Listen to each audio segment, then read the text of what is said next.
a cancer journey sharing in the face of curtain call to be done by Dr. Elmalin Enriquez for her mother, Zenaida Rivera, breast cancer. Good day, Dr. Hawson, Cancer Crusaders Club, families and guests. A blessed and happy 34th founding anniversary to all. Congratulations, Dr. Hawson and everyone. When I received an invitation from Dr. Hawson to share on this occasion about my mother's breast cancer journey with the whole family as her support group, I had hesitations. But after praying about it, I decided to say yes to Dr. Hawson as my thanksgiving and support to his advocacy and as a way of giving glory to God for guiding my family all throughout in the midst of the sickness and pains my mother went through. It was in 2018 when my mother, whom we lovingly called Ima, which means mother in Kapampangan, broke the news to my daughter that she had a lump as big as a tennis ball on her left breast. My daughter encouraged her to share it to the whole family, which she did. Ima decided not to consult a doctor and take food supplements instead. Her reasons were, matanda na ako, 78 na. Enjoy-enjoy na lang at patay kung patay. For her, it was not alarming and depressing. She still managed to do her normal activities like cooking her favorite food, taking a lot of selfies with her tablet each day, gardening with assistance, watching a variety of shows and videos on her gadgets, and receiving a total makeover of hair and makeup and unlimited picture taking under her grandson's efforts. All these activities were continuously enjoyed by her even when the lump was getting bigger and developing skin discoloration. There were times that I would share to her protocols I followed when I myself had a suspected early stage of breast cancer in 2017 and would invite her to see a doctor. All these were not entertained by Ima because she was used of being the one giving pieces of advice to me, her spoiled dependent darling daughter, and not the other way around. We had quarrels every now and then until I got tired and decided to offer everything to God, accepting that only He can change her through the intercessions of Mama Mary, saints, and angels. On November 1, 2020, Ima was rushed to the emergency room of one of the big hospitals in the city. Prior to this, she was eating a lot of fatty foods like spare ribs and talangkaw with bagoong almost 3 times a week, which went on for about a month until she was brought to the hospital. She complained about severe stomach pain and was vomiting occasionally. Several tests were done related to Ima's reported pains, and one of the tests showed that she had gallstones. The ER doctor claimed that the gallstones needed to be removed urgently. While waiting for the other test results and the doctor's prescriptions, my mom's breast cancer problem caught the attention of the doctor.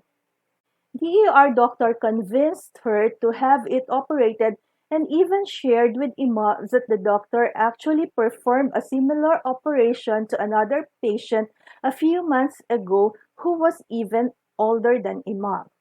To lessen the expenses, Ima was advised to apply to the doctor's foundation for financial assistance, and the doctor would be one of those who will perform the operation on Ima. Since Ima had already made up her decision about it, just after talking for a few minutes with the ER doctor, my second son and I arranged all the needed details for the operation. I discussed this matter to my only sibling residing abroad. His initial reaction was to ask for a second opinion. Matanda na si Ima. Kailangan ng preparasyon diyan. When I shared this to a friend, her reaction was, Bakit naman mabilisan? Baka pag-aaralan. With these comments, I talked to Ima about seeking for a second opinion. I prayed about it and thought of Dr. Hoson, who was mentioned by my daughter-in-law's father back in 2017 when I was looking for an oncologist for my own condition, but he was out of the country and not available that time. On November 10, 2020, with God's grace, we were scheduled for an online appointment with Dr. Hoson for Ima's consultation. He asked for all the test results of my Ima and asked questions. Dr. Hoson was surprised to find out about the recommendations and actions taken by the ER doctor. Dr. Hoson said, masyado nang malaki ang bukol niya sa breast para operahan. Hindi nila maisasara yan pag inoperahan nila. Dapat paliitin muna. Ang gallstones naman niya hindi alarming. Dr. Hoson explained very clearly the particulars of cancer and the options for treatment. He even drew pictures to make sure we would understand it well. Plus, Dr. Hoson also taught us how to help my Ima manage her near end of life cancer journey. The non-complicated anti-cancer treatment with supportive measures helped slow down the progression of Ima's cancer, which gave us more bonding time with Ima. I won't deny that there were still awayan, tampuhan, but we were able to manage them better. Our family tried to give back more to Ima for all the love and sacrifices she had given the family. We took care of her and made sure she did not feel alone in her journey. My middle child bought Ima a new high-quality tablet because Ima was complaining about the old one she was using and even took a 3-month leave from work to take care of her. My brother and his family residing abroad showed love and support by regularly making video calls with Ima. My youngest child, who was working in Singapore, resigned from work and came back to the Philippines when she learned about the worsening condition of Ima's cancer. For Ima, this was one of the answered prayers she wrote to Saint Joseph.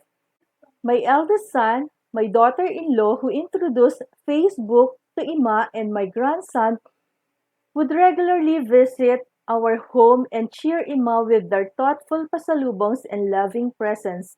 My husband would easily cook all of Ima's requested food up to her last solid meal, which was buttered crops and shrimps. During Ima's last 3 weeks, when she was already bedridden, I was given a chance to take care of her completely. I would thank Ima in my heart every time I would change her diaper because I would remember those times when she was the one changing the diapers of my children when they were still babies. I would also always say a prayer in my heart for God to allow me to be by Ima's side during her last breath, just like she was always there for us.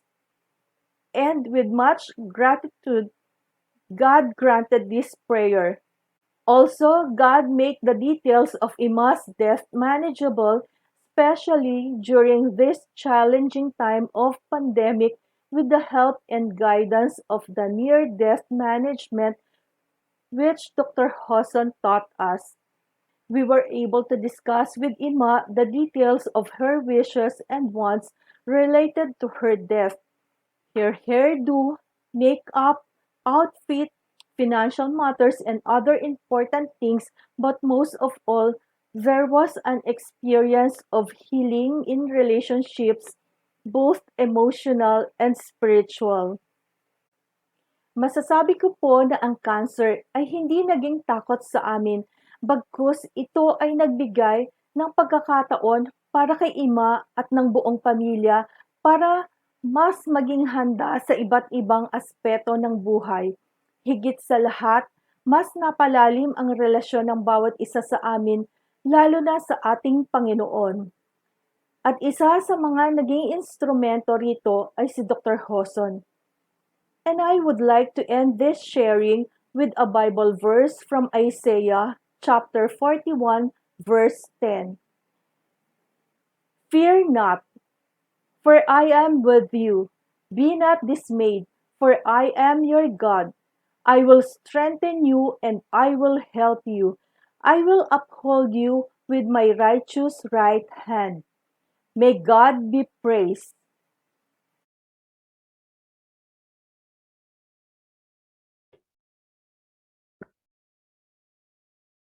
Miss Zenaida Rivera had formulated and implemented very well her near end of life intentional living plan from the time she was diagnosed to have a terminal illness of breast cancer. She died a happy death. She died with dignity. For these reasons, a posthumous certification is being given to Miss Zenaida Rivera through her family. May she serve as an inspiration to other people with a terminally ill medical condition or disease. May she also serve as an inspiration to other people to have an intentional living plan to prepare for an eventual happy death.